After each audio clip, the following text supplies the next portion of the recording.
Hey, I've just sold a print. I love this photo. It's a portrait I took of Jordan, who's brilliant to shoot with. I really love the emotion in this picture. This is an A4 print that I printed out shortly after taking the image, and the buyer wants a larger image. So I've printed it out on some different paper stocks, different quality paper, different sizes. I thought this would be a really good opportunity to share why it's really important to match the paper with the image.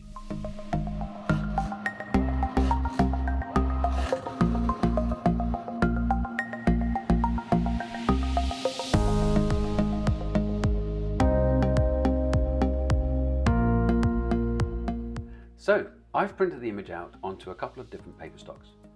On the left is Epson Velvet Fine Art, the paper you saw coming out of the printer, and on the right is some semi-gloss paper, also by Epson. The Velvet Fine Art has this rich texture to it, and it feels like watercolor paper. The semi-gloss is a classic printing paper, and as expected has a nice pop to it.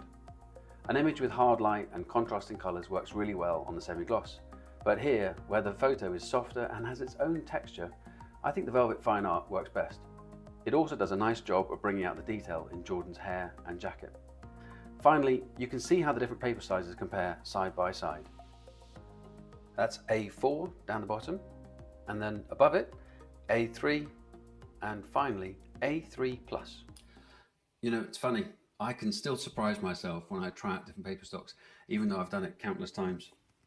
When I took this portrait of Jordan, I knew I wanted to see it in printed form. It's how I like to appreciate an image. And I always do this. I try it out on some A4 first. It allows me to see the print without using up too much ink. And at the time I use something called, it's Canson Eteching edition. It's a lovely paper. I always get great results with it.